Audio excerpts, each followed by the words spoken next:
하나님 말씀 사도행전 6장 1절부터 7절까지의 말씀입니다. 자, 다 찾으셨으면 우리 한 목소리로 같이 읽도록 하겠습니다. 6장 1절입니다. 시작. 그때 제자가 더 많아졌는데 헬라파 유대인들이 자기의 과부들이 매일의 구제에 빠짐으로 히브리파 사람을 원망하니 12사도가 모든 제자를 불러 이르되 우리가 하나님의 말씀을 제쳐놓고 접대를 일삼는 것이 마땅하지 아니하니 형제들아 너희 가운데서 성령과 지혜가 충만하여 칭찬받는 사람 7을 택하라. 우리가 이 일을 그들에게 맡기고 우리는 오로지 기도하는 일과 말씀 사역에 힘쓰리라 하니 온 무리가 이 말을 기뻐하여 믿음과 성령이 충만한 사람 스데반과 또 빌립과 브로고로와 니가노르와 디몬과 바메나와 유대교에 입교했던 안디옥 사람 니골라를 택하여 사도들 앞에 세우니 사도들이 기도하고 그들에게 안수하니라. 하나님의 말씀이 점점 왕성하여 예루살렘에 있는 제자의 수가 더 심히 많아지고 허다한 제사장의 무리도 이 도에 복종하니라. 아멘. 자, 오늘 본문 속에서 우리는 초대교회에서 최초로 사도들을 제외한 직분자들이 세워지는 것을 보게 됩니다. 그리고 초대교회가 그 직분자를 세우게 된 배경을 통해서 교회가 어떤 일을 결정할 때 어떻게 중요하게 생각될 부분이 있는가 하는 부분들을 같이 한번 살펴볼 것입니다. 오늘 본문의 시작은 그때 이렇게 시작됩니다. 언젠가 제가 한번 말씀드렸는데요. 그때라고 시작되는 말들을 만나면 잠깐 쉬라고 했습니다. 쉬고 앞뒤 관계를 다시 한번 살펴봐라. 지금 6장에 있는 본문의 내용들은 그때로 시작되는데 그때의 제자가 더 많아졌다고 합니다. 그때가 무슨 때냐? 바로 5장에 있는 일들이 일어난 때겠죠. 5장에서 보게 되면 분명히 사도들이 잡혀서 재판을 받는 장면이 있었습니다. 그리고 재판 가운데에서 그들이 얼마나 담대하게 섰던가를 바라볼 수 있었고요. 그리고 나서 그들이 채찍을 받고 풀려나게 되는데 그럼에도 불구하고 날마다 더 예수를 그리스도라고 가르치기를 쉬지 않았습니다. 그러니까 환난이 있었는데 환난을 너끈히 극복을 하고 그리고 그 가운데서 말씀을 더 열심히 가르치자. 그때 이렇게 시작되는 거죠. 그때 제자들이 더 많아졌습니다. 어떤 위기 상황은 위기 자체로 끝나지 않고 오히려 더 기회가 될 수 있다는 것이죠. 그런데 이렇게 기회가 와서 훨씬 더 교회가 커졌는데 그리고 많은 사람들이 더 믿음이 깊어졌는데 또다시 문제가 생기기 시작합니다. 그러니까 지금까지 교회는 세 차례 문제를 겪고 있는 거예요. 첫 번째는 교회가 이제 사람들이 많이 모이자 외부에서의 핍박이 있었습니다. 유대인들의 지도진들이 핍박을 했다고 그러죠. 두 번째는 교회 내부에서 속이려고 하는 자들이 있었습니다. 그러니까 내부의 문제가 있었죠. 오늘은 세 번째 문제가 등장합니다. 이 세 번째는 사람들이 서로 불평하기 시작하는 일들이 일어났다는 것이죠. 이 문제는 구제에서 시작됐습니다. 6장 1절에 보니까 헬라파 유대인들이 자기들의 과부들이 매일의 구제에 빠짐으로 히브리파 사람을 원망했다.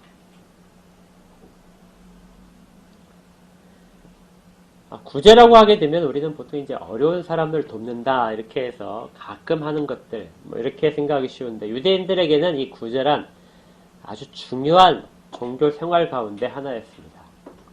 잠깐 그 구제에 대해 살펴보면 유대인들이 행했던 구제는 매일의 구제가 있었어요. 지금 거기 본문에 나온 것은 매일의 구제입니다. 그러니까 매일매일 행하던 구제가 있었고 일주일에 한 번 행하던 구제가 있었습니다. 그리고 그걸 떠나서 평생에 노력해야 될 구제들이 있었습니다. 먼저 매일의 구제를 보게 되면 매일의 구제는 회당이나 길에서 사람들에게 굶주린 사람들에게 먹을 것이 없는 사람들에게 음식을 나눠주는 행위가 매일의 구제였습니다. 그러니까 생계를 유지 못하는 사람들이 있죠. 오늘 본문에 있는 것처럼 과부들, 고아들 이런 사람들은 어떻게 살아갈 수 있는 방법이 없으니까 유대인 공동체에서 음식을 마련을 해서 가져다 주면 그곳에서 사람들이 어려운 사람들이 와서 먹을 수 있도록 되어 있는 것이 매일의 구제였습니다. 두 번째는 주간의 구제인데요. 유대인들은 안식일 바로 전날 저녁에 돈을 약간씩 헌금을 하기 위해서 모아놓습니다. 그 헌금의 액수가 이제 한 가족이 이틀 정도 먹을 수 있는 음식의 양을 이제 준비하는 것인데요. 자기들이 안식일 준비를 하기 전에 미리 다른 사람이 안식일 준비를 할 수 있도록, 없는 사람들은 안식일 준비를 못 하겠죠. 그날에는 이제 음식들을 잘 하지 않으니까. 그래서 안식일 준비를 할 수 있도록 돈을 조금씩 준비했다가 안식일이 되기 전에 오전에 그 돈을 회당에서 사람들에게, 필요한 사람들에게 구제를 하게 됩니다. 그러면 그걸 가지고 사람들은 가서 안식일에 사용할 물건들을 구입을 하는 것이죠. 유대인들은 이 일을 할 때 자녀들을 반드시 데리고 가서 자녀들을 통하여 할 수 있도록 그렇게 했다고 합니다. 돈을 미리 준비하게 하고, 안식일을 지키는 것 자체가 안식일만 지키는 것이 아니라 안식일을 준비할 때 자신들도 준비하고 그 미리, 그 전날에는 다른 사람의 안식일을 할 수 있도록 준비시켜 주는 것.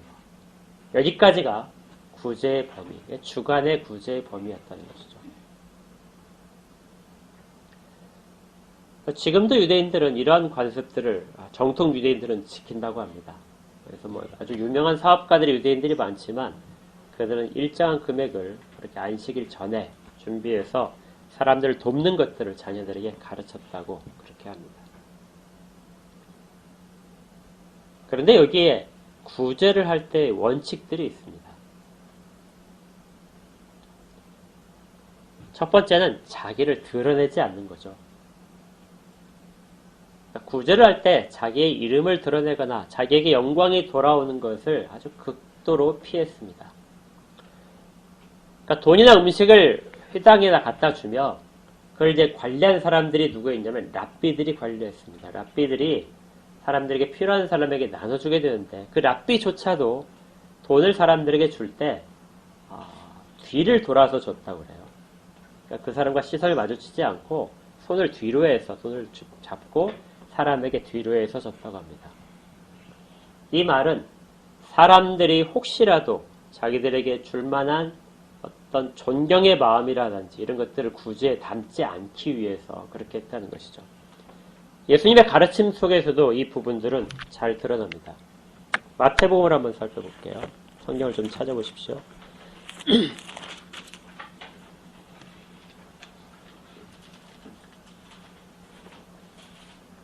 마태복음 6장 1절부터 4절까지입니다.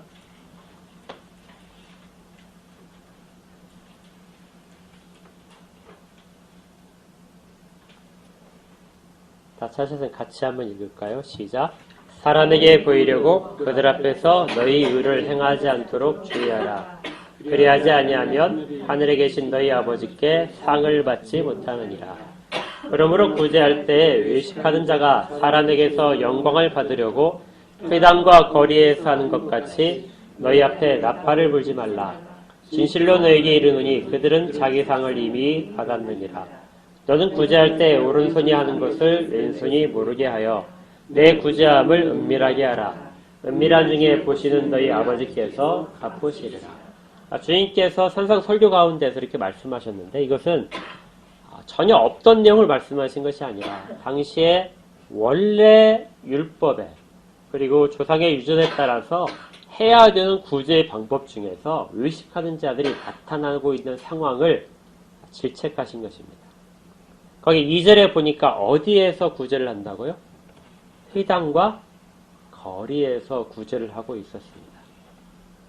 그러니까 은밀하게 행해야 됨에도 불구하고 나팔을 불어서 이 나팔이 이제 사람들에게 시간을 알려주는 거기 때문에 필요했던 거예요. 나팔을 부는 행위를 통해서 사람들이 자기가 준다는 행위를 나타내기 위해서 좋은 것들을 그렇게 악용을 하는 경우가 나타났기 때문에 이 부분에 대해서 주께서 질책을 하셨던 것입니다. 구제는 아주 중요한 유대인들의 종교 행위였고 이걸 그대로 기독교가 가져오게 됩니다. 기독교에서도 기독교 공동체도 이 구제를 매일매일 행하고 있었습니다. 그것이 매일의 규제였던 거죠. 오히려 이것은 굉장히 중요하게 언급됩니다. 사도행전으로 다시 가셔서요. 사도행전의 10장을 한번 보십시오.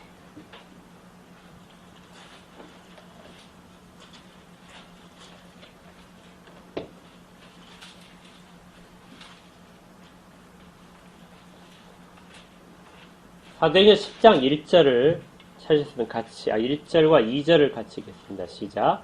가이사라에 고넬료라 하는 사람이 있으니 이달리아 부대라 하는 군대의 백부장이라. 그가 경건하여 온 지방과 더불어 하나님을 경외하며 백성을 많이 구제하고 하나님께 항상 기도하더니. 이 고넬료라고 하는 이방 사람입니다. 이 유대인들하고 이제 친했던 것 같은데요. 그가 하나님을 어떻게 했다고요? 경외했다. 그리고 백성을 많이 구제했다. 그리고 하나님께 항상 기도했다. 이 세 가지를 고넬료에 대해서 소개시켜 주는데 그 셋 중에 하나. 다른 것과 하나님을 경외하고 기도하는 것과 같은 격으로 이야기하는 것이 백성들을 많이 구제했다는 것입니다. 그러니까 이 구제는 유대인들에게 있어서 굉장히 중요하게 생각되는 신앙의 덕목이었던 것이죠. 바로 옆에 있는 장면을 한번 더 보시면요. 9장 바로 옆에 있습니다. 9장 36절을 보십시오. 요바에 다비다라 하는 여제자가 있으니 그 이름을 번역하면 도르가라. 선행과 구제한 일이 심히 많더니. 이 여자는 기독교인입니다. 기독교인 중에 도르가라 하는 여자가 있었는데 이 여자가 선행과 구제를 심히 많이 했다. 그러니까 이런 것들은 매일의 구제와 일주일의 주간 구제를 다 열심히 했다는 것입니다. 교회에서도 이처럼 계속해서 구제 상황이 일어나고 있었습니다. 그런데 유대인들은 여기서 한 가지 더 구제를 이야기를 합니다. 그러니까 먹을 것을 주는 것이 구제의 첫 번째 있었죠. 가장 시급한 거. 두 번째는 안식일을 준비할 수 있도록 돈을 주는 거죠. 돈을 주는 행위는 이 사람이 물건을 직접 사서 경제활동에 들어갈 수 있도록 배려하는 것입니다. 단순히 먹을 것을 주는 것보다 돈을 줌으로써 그 사람이 경제활동에 참여시키자 하는 그 의도가 다분히 있었다는 것이죠. 구제할 때 원칙은 자기를 드러내지 않는 것이지만 구제받는 사람이 그걸 통해서 경제생활에 들어오도록 하고 그리고 그의 자존심이 다시 살아나도록 하는 것이 구제의 또 다른 중요한 원칙이었습니다. 그래서 가장 좋은 구제는 일자리를 마련해 주는 것입니다. 어떤 목사님은 그러신다고 하더라고요. 이게 국어를 하기 위해서 이제 오게 되는 사람들한테 돈을 직접 주지 않고 먹을 것도 바로 주지 않고 그에게 일을 시킨답니다. 교회에 이제 청소라든지 어떤 분리수거라든지 이런 것들을 일을 시키고 나서 그 일을 이제 한두 시간 시킨 다음에 그 다음에 그 사람에게 다른 사람들이 받는 일당에 해당하는 금액을 준답니다. 그러니까 이건 단순히 거저 주는 것이 아니라 그 사람이 일을 한 대가로 받을 수 있도록 한다는 것이죠. 그러면 그 사람이 경제활동에 다시 들어올 수 있는 기회를 주고 자존심을 살려준다는 것입니다. 우린데 이것을 예수님의 가르침 가운데서 한 번 더 살펴볼 수 있습니다. 마태복음 20장을 보시면요. 다시 앞으로 좀 가십시오.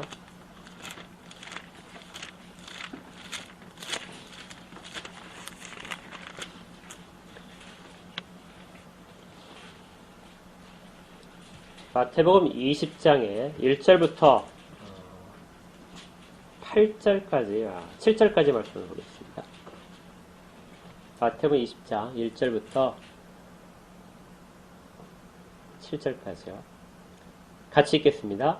천국은 마치 품꾼을 얻어 포도원에 들여보내려고 이른 아침에 나간 집주인과 같으니 그가 하루 한 데나리온씩 품꾼들과 약속하여 포도원에 들여보내고 또 제3시에 나가보니 장터에 놀고 서 있는 사람들이 또 있는지라. 그들에게 이르되 너희도 포도원에 들어가라. 내가 너희에게 상당하게 주리라 하니 그들이 가고 제6시와 제9시에 또 나가 그와 같이 하고 제11시에도 나가보니 서 있는 사람들이 또 있는지라. 이르되 너희는 어찌하여 종일토록 놀고 여기 서 있느냐. 이르되 우리를 품꾼으로 쓰는 이가 없음이니이다. 이르되 너희도 포도원에 들어가라 하니라. 우리가 잘 아는 포도원의 일꾼에 대한 비유인데요.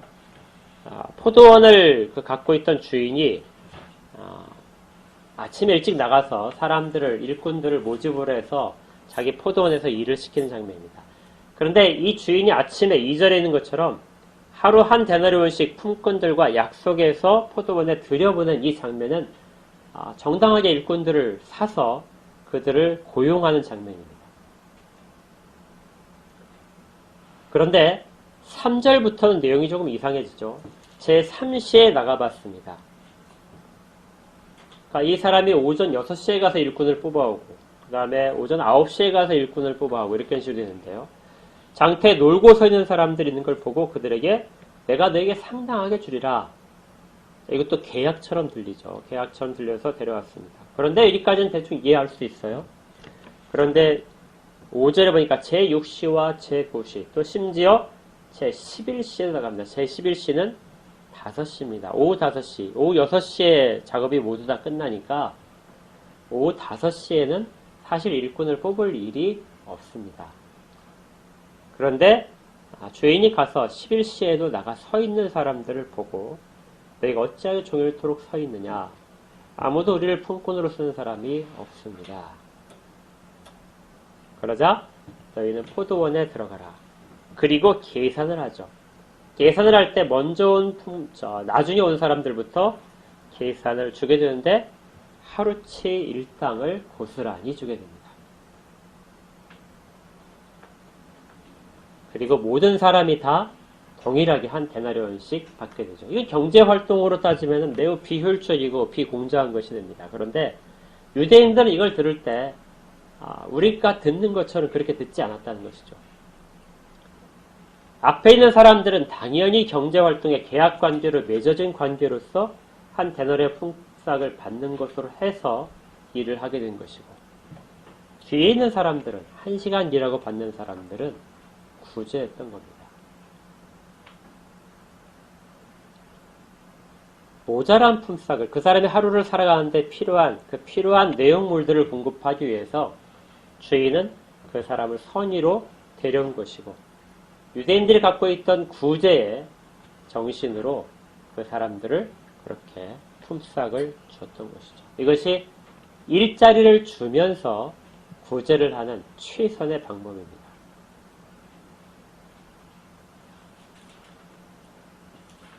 우리가 지금 유대인들처럼 생활은 하지 못하지만 우리가 발견해야 되는 아주 중요한 정신 하나가 고기를 주지 말고 고기를 주는 것보다 뭐라고요? 고기 잡는 법을 가르쳐라 하는 유대인들의 오래된 가르침이 항상 이런 정신 속에 이렇게 살아있는 것입니다. 이런 좋은 점들이 초대교회에도 그대로 적용이 됐습니다. 그래서 사람들은 많은 구제를 했습니다. 매일의 구제를 실시하고 있었죠. 이것보다 사실은 유대인들보다 더 했습니다. 유대인들은 보통 어려운 사람들, 과부나 나그네나 거지나 이런 사람들을 다 같이 모아서 식사를 나눠주는 것이 그들의 매일 구제였는데 교회 공동체는 그것보다 더 했던 것이죠. 예수 공동체는 그들과 모여서 같이 식사를 했습니다. 그러니까 그 식사에 참여하는 사람들은 전혀 자존심이 깎이는 일이 없었습니다. 그냥 보통의 식사에 항상 와서 같이 언제든지 할 수 있는 것이 이들에게 열려져 있던 구제였던 것이죠. 그리고 사람들이 때에 따라서 집이나 밭을 팔아서 사도들 앞에 가져다 주면 사도들이 마치 유대인 공동체의 랍비들처럼 그렇게 그것을 사람들에게 필요한 사람에게 나누어 주게 되는데 이 틀치 식량에 대한 걸 나눠주는 것이 아니라 그들이 필요한 만큼을 그때그때 나눠줬습니다. 그러니까 기독교 공동체는 유대교와 유사한 점이 있었지만 전혀 다른 정신으로 그것보다 훨씬 더 진지하고 깊게 구제를 실행하고 있었던 것이죠. 이렇게 아름다운 구제였는데 근데 문제가 발생한 것입니다. 이 문제는 헬라파와 히브리파 사이의 문제였습니다. 우리 성경에는 그냥 헬라파와 히브리파로 이렇게 되어 있는데 다른 번역서, 특히 현대인의 번역서 같은 경우에는요. 히브리 말을 사용하는 사람들 그리고 헬라 말을 사용하고 있는 외국 출생의 유대인들 이렇게 구별해서 설명해주고 있습니다. 그러니까 이 두 그룹은 말 자체가 다른 사람이었어요. 동일하게 유대인들로 되어 있지만 당시의 공용어인 헬라어를 사용하는 사람들과 헬라어를 전혀 배우지 못해서 히브리 말만 사용하는 사람들 이렇게 두 그룹으로 교회가 나누어져 있던 것입니다.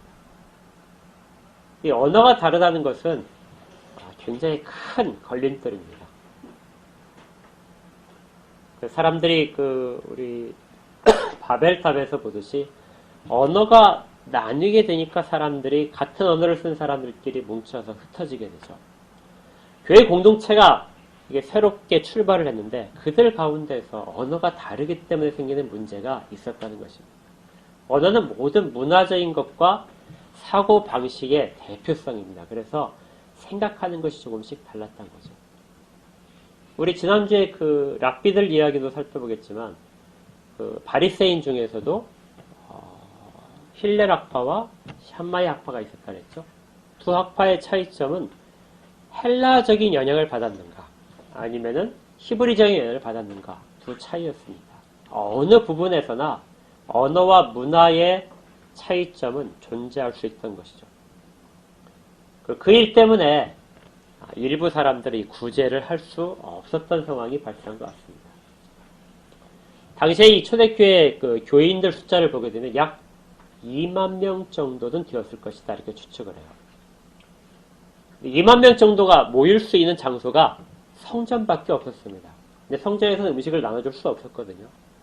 모여서 말씀을 들을 때는 성전에 모였지만 식사나 다른 교제를 할 때는 흩어져서 아주 많은 지역으로 이곳저곳으로 흩어졌을 겁니다. 그리고 그 사람들에게 사도들이 각각 배당받아서 어느 지역은 사도, 어떤 누구 사도 이런 식으로 해서 가서 그 일들을 담당한 것이 사도였을 거예요. 그러니까 사도는 사람들이 모인 곳에 가서 식사 공동체에 가서 지도를 해야 되고 또 끝나면 와서 성전에 와서 또 열심히 가르쳐야 되고 또 신방도 해야 되고 여러 가지로 바빴을 것입니다. 그러다 보니까 사도들의 눈길이 가지 못하는 곳에서 구제에 빠지는 지역이 생긴 것이죠. 그 사람들은 주로 헬라파 사람들이었습니다. 자, 그럼 교회는 이 위기를 어떻게 극복할 수 있었을까요? 점점 불평이 커졌던 것 같습니다. 만약에 우리 교회에 지금 그런 문제가 생긴다면, 뭔가 문화적인 차이점 때문에 그런 문제가 생긴다면 교회는 어떤 방식으로 해결을 해야 됐을까? 사도들은 아주 특별한 방법을 사용을 합니다. 사도들은 모든 사람들을 불러 모은 다음에 너희 가운데서 일할 사람 7명을 뽑아라. 초대교회에서 최초로 일꾼을 뽑는 것이죠. 일꾼을 뽑는데 그 일꾼들에게 이 일들을 다 맡기자. 그러니까 재정과 구제에 관한 부분들 그 사람들에게 다 맡기고 우리는 말씀과 기도에만 전념하겠다. 사도들이 자기가 담당하고 있는 일정 부분을 떼어서 이제 다른 사람에게 나눠주자 하고 제안을 한 것입니다. 이것을 모든 사람들이 좋게 여겨서 7사람들의 일꾼을 뽑게 됐고 그를 통하여 교회는 더 커지게 되었다. 말씀이 더 흥왕해졌다 하고 이야기를 합니다. 우리가 보통 교회에 문제가 생기게 되면 어떤 식으로 해결을 하냐면요. 어떤 사람들이 서로 이제 불평이 많이 생겼다고 하게 되면 그 사람들을 부르겠죠. 불러서 사람들에게 적당히 서로 이렇게 이해를 시키고 또 적당히 또 물러설 줄 알고 이렇게 교육을 할 겁니다. 아니면 이 분열이라고 하는 것이, 불평이라는 것이 교회를 매우 흔들 수 있는 상황이기 때문에 뭐 설교를 통해서나 아니면 교육을 통해서나 매우 크게 책망하는 메시지가 나갈 수도 있을 겁니다. 그런데 사도들은 전혀 그렇게 하지 않았습니다. 어느 누구의 잘못도 아니다고 본 것이죠. 오히려 자기들의 손이 짧아서 그런 것들을 다 감당하지 못하고 있는 것들을 시인을 했습니다. 교회의 문제는 어떤 때는 누구한테 책임을 묻지 못할 정도로 그런 누구의 잘못 때문에 발생하는 문제가 아닌 것들도 꽤 많이 있습니다. 이것은 구조적인 문제죠. 헬라파 유대인들이 마음이 좁아서 그렇게 불평을 한 것도 아니고 히브리파 유대인들이 이기심이 충만해서 그렇게 한 것도 아닙니다. 이것은 문화적인 차이 때문에 이 지상의 교회들이 갖고 있는 어쩔 수 없는 구조적인 한계입니다. 여기에 대해서는 누구도 불평할 수 없고 누구를 원망할 수도 없습니다. 이런 문제들은 구조적인 준비를 통해서만 해결할 수 있죠. 사도들은 매우 지혜로웠습니다. 그래서 다른 사람들에게 일을 맡김으로써 처리하고자 했던 것입니다. 여기에서 이제 우리가 또 한 가지 또 기억할 것이 있는데요. 그러면 사도들이 계속해서 자기들이 담당하겠다고 했던 말씀을 전하는 것과 기도하는 것, 그 다음에 구제하는 것, 이것들이 중요한 정도에서의 차이가 있다 이렇게 생각하게 되는 것은 우리의 오해입니다. 그러니까 교회에서 하는 일 중에 말씀 전하는 일은 매우 중요하고 말씀이 아니라 그냥 구제하는 것. 예서 정말 쉽게 얘기하면 여기에 나온 구제는 사실은 식당 봉사입니다. 그러니까 말씀을 전하는 것은 매우 귀중하고 식당 봉사는 덜 귀중하기 때문에 사도들이 덜 귀중한 것을 다른 사람들이 맡기고 자기들은 더 귀중한 것을 하겠다. 이런 식으로 오해를 하면 절대로 안 된다는 것이죠. 왜 우리가 이것을 이렇게 받아야 되냐면 본문에서 6장 1절에 있는 부분, 여러분들 거기에 표시를 하나 해주십시오. 성경에 보시면 6장 1절, 그때의 제자가 더 많아졌는데 헬라파 유대인들이 자기의 과부들이 매일의 구제에 빠졌다. 이 구제에 동그라미를 하시고,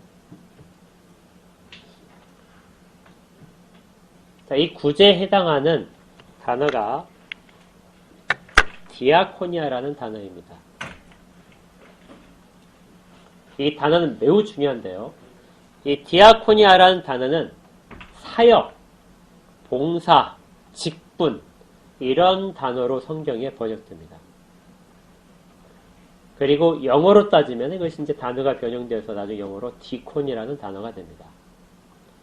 그래서 우리가 보통 여기 7명 뽑은 것을 집사라고 보통 이야기를 많이 합니다. 그런데 지금 우리가 알고 있는 집사와 직분이 완전히 다르죠. 그런데 이 똑같은 이 디아코니아가 4절에 다시 나옵니다. 사도들이 우리는 오로지 기도하는 일과 말씀 사역에 힘쓰리라 하니 거기에 사역에 동그라미를 하십시오. 이 단어도 디아코니아입니다.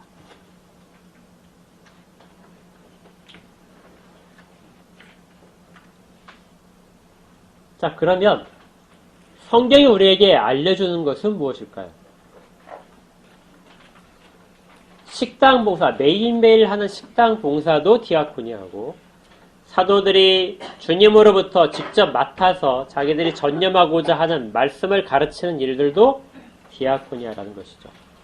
디아코니아에는 여러 가지 종류가 있지만 중요성의 차이는 없습니다.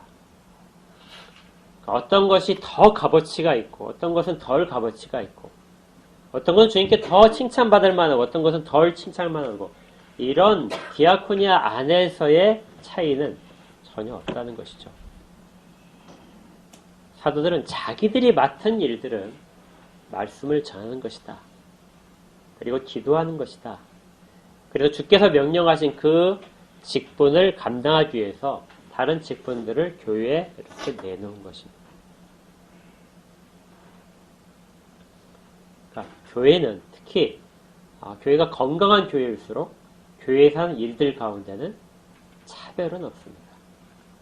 다르기만 할 뿐이지 상하 관계도 없고요. 어떤 사람은 말씀을 전하기 위해서 교회에서 직분을 받는 것이고 어떤 사람은 섬기기 위해서 직분을 받는 것이고 이 직분에 있어서는 모두가 다 평등한 것입니다. 그렇다고 해서 아무한테나 이 일을 할 수 있는 건 아닙니다. 분명히 이 일들은 어떤 특별한 조건들을 가지고 있게 됩니다. 사도가 마치 주님께서 직접 임명하셨듯이 이 일꾼들, 7명의 일꾼들에게는 이러한 그 제한 조건이 있게 됩니다. 3절을 한번 보세요. 형제들아 너희 가운데서 성령과 지혜가 충만하여 칭찬받는 사람 7을 택하라. 어떤 사람이라고요? 성령과 지혜가 충만하고 또 칭찬받는 사람. 여기에 칭찬받는 사람을 원어상으로 해석을 하게 되면 믿을만한 사람, 정직하다고 믿을만한 사람입니다. 그러니까 재정을 담당하고 공평하게 해야 되기 때문에 사람들이 누구나 다 저 사람들은 정직하다 이렇게 인정할 수 있는 사람들을 택하라는 것이죠. 단순히 그것만이 아니라 성령과 지혜가 충만해서 어떤 문제가 발생했을 때 처리할 수 있는 사람들을 말합니다. 우리가 교회 일꾼들을 세울 때 보통 현대의 교회들은 어떤 이름난 사람들을 많이 세우는 경향이 있습니다.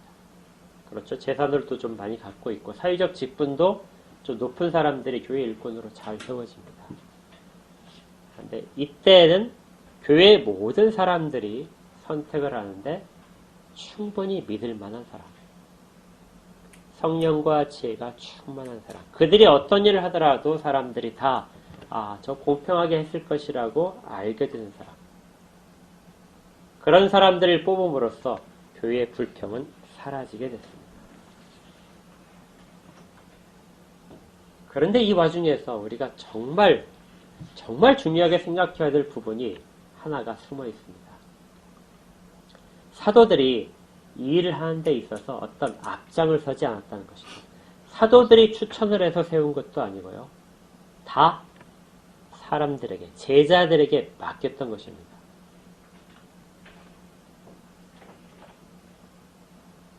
현대 교회의 문제점 중에 하나가 이제 목사님들이 자기가 원하는 사람들과 무엇인가를 하기 위해서 사람들에게 막 추천을 하죠.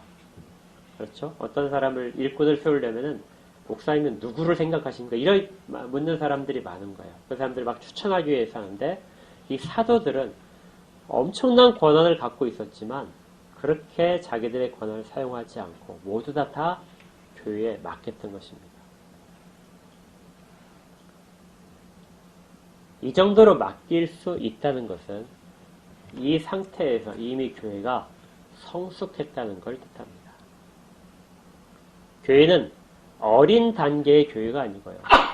사도들도 처음에 교회를 세운 창립 멤버이지만 사도들도 교회 가운데, 교회의 지시 가운데 순종할 수 있을 정도로 교회가 성장한 상태를 말합니다. 이걸 잘 알려주는 것이 6장 1절에 나타난 제자라는 단어예요. 누가는 이 제자라는 단어를 아주 조심스럽게 사용하는 사람입니다. 그래서 누가 복음에 있는 제자들은 예수님께서 택하신 특별한 제자들을 말합니다. 그리고 이 제자들이 사도행전에서 마가의 다락방에서 모여서 성령의 체험을 했던 사람들이고요. 그들이 모여서 교회가 시작되었습니다. 그런데 이 단어를 쓰지 않다가 3,000명, 5,000명 계속의 사람들이 늘어나고 있음에도 누가는 이 단어들을 쓰지 않았어요. 믿는 자들이 늘어나고 있다 이렇게 쓰다가 6장 1절에 처음으로 제자가 더 많아졌다 했습니다. 이 상황 속에서 제자가 많아졌기 때문에 교회는 이제 모든 일들을 슬기롭게 결정할 수 있고 사도들도 그 결정에 따라야 될 만큼의 성숙된 교회의 모습을 갖추게 되었다는 것입니다.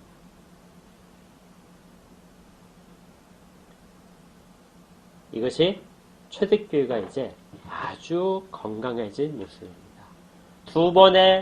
지금까지 세 번의 위기 가운데서 교회는 그것들을 극복할 때마다 제자들이 점점점 굳센 믿음을 갖게 되고 더 성장을 했습니다.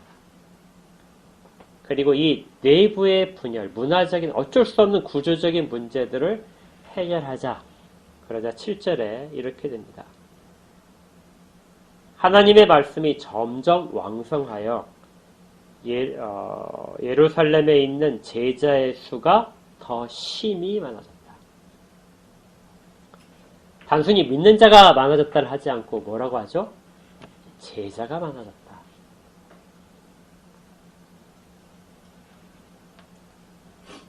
위기 가운데 이 위기를 넘어서 교회는 더 건강해지고 더 신앙적으로 깊은 사람들이 만들어지고 있었다는 것입니다. 교회는 이렇게 세워져야 됩니다.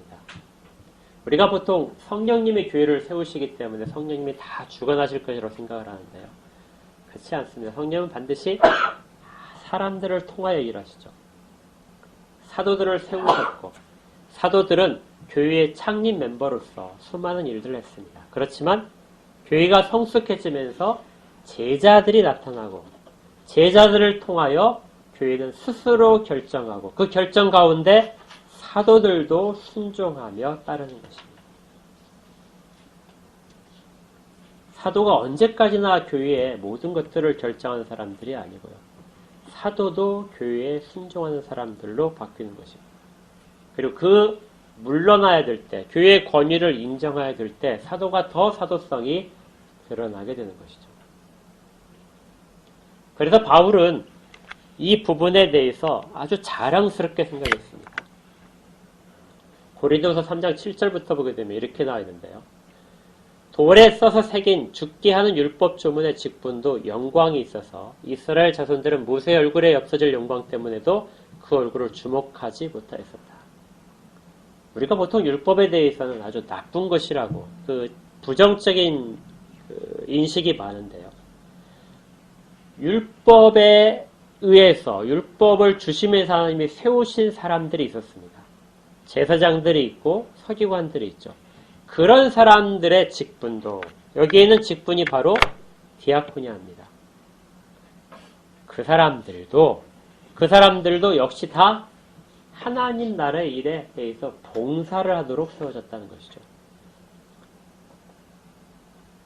율법을 구약시대에 맡았던 자들도 봉사를 하도록 하나님이 세우신 것이다. 8절에 보니까 하물며 영의 직분은 예수 그리스도로부터 세워진 자들이고요. 성령님에 의해서 세워진 자들입니다. 그런 봉사의 디아코니아도 더욱 영광이 있지 않겠느냐. 그러니까 율법을 맡아서 영광을 받은 사람들이 있었다면 지금 그리스도의 말씀을 전하고 성령의 충만을 받아서 교회의 일을 맡고 있는 직분자들은 더욱 영광이 있지 않겠느냐. 이때는 9절 정죄의 직분도 율법은 결국 사람들을 정죄하게 됩니다. 그러니까 정죄한다는 건 결국 좋은 건 아니겠죠. 우리 그 관점으로 보게 되면. 그렇지만 율법을 통해 사람들의 잘못을 지적하던 그런 사람들도 어떻다고요?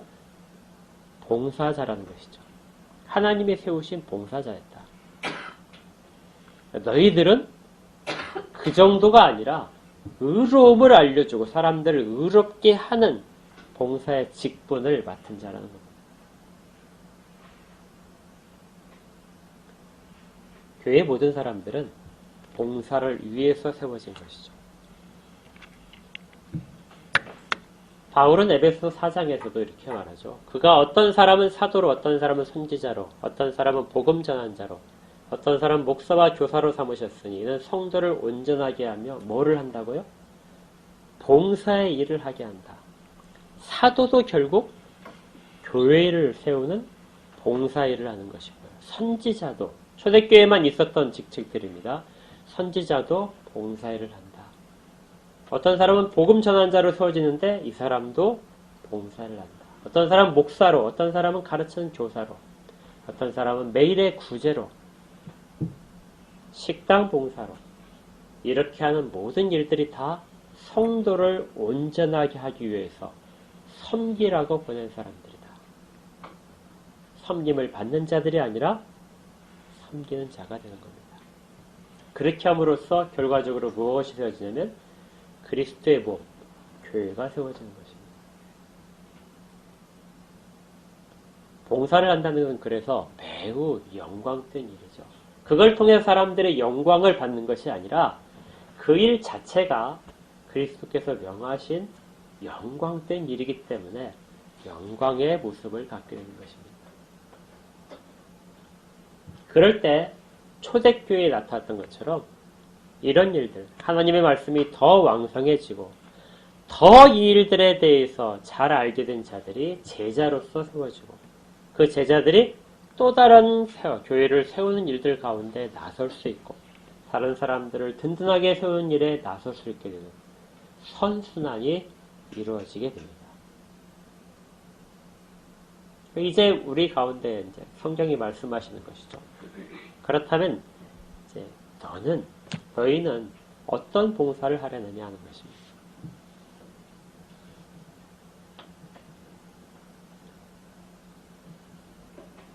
우리는 보통 그 말씀을 잘 듣고 좋은 말씀을 들으면 마치 우리가 좋은 신자인 것처럼 그렇게 이야기를 하는데요. 좋은 말씀을 듣는 것은, 말씀을 바르게 듣는 것은 기본입니다.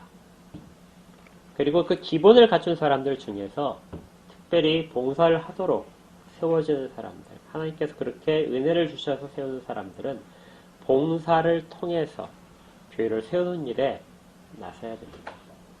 우리는 아직 이제 그런 일들이 많지 않지만 여러분들이 우리 교회뿐만이 아니라 이 한뜻교회 안에서뿐만이 아니라 하나님이 여러분을 세우시는 곳에서 그리스도인으로서 봉사의 자리를 찾으셔야 됩니다. 그럴 때 바로 그리스도의 몸이 세워지는 것이죠. 이 부분에 대한 것들을 잘 기억하시면서 우리가 어디 있든지 간에 서로 주님 안에서 상하 지위의 차이가 없이 기쁨으로 봉사한 자들이 되고 그를 통해서 하나님께서 일하신 일들을 보실 수 있기를 바랍니다. 이 일을 하는 데 있어서 정말 사도행전처럼 온 무리가 기뻐했습니다.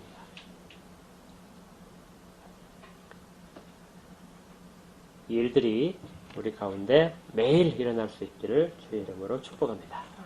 기도하겠습니다. 하나님, 초대교회의 성도들이 많은 핍박과 또 자기의 내부적인 위험과 그리고 문화적인 차이점 때문에 생기는 어려움 속에서도 그것들을 극복해 나가는 부분들을 살펴볼 수 있었습니다. 사도들이 좋은 선택을 했고 교회는 좋은 사람들을 기준에 맞춰서 선출함으로 그들을 통하여 문화적인 차이점 때문에 일어나는 모든 문제들을 해결할 수 있었습니다. 이 말씀들을 통해서 저희 가운데도 비록 저희가 지금 규모는 적지만 저희 가운데 생길 수 있는 모든 분열된 모습이 지혜롭게 해결될 수 있기를 원합니다. 앞으로 발생할 문제 가운데서도 하나님께서 주시는 지혜로 말미암아 해결하는 그런 능력 있는 교회가 되기를 원합니다. 초대교회가 위기를 넘기면서 제자들이 점점 더 많아지고 말씀이 더 흥흥해진 것처럼 저희 가운데도 그러한 능력의 역사들이 있기를 원합니다.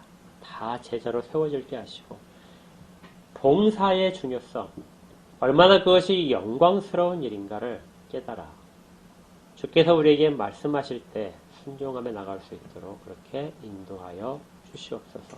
어느 자리든지 봉사자로 보내셨다는 것을 기억하면서 제 백성으로서의 자랑스러운 삶을 살도록 인도하여 주시옵소서. 예수님 이름으로 축복하며 기도합니다. 아멘.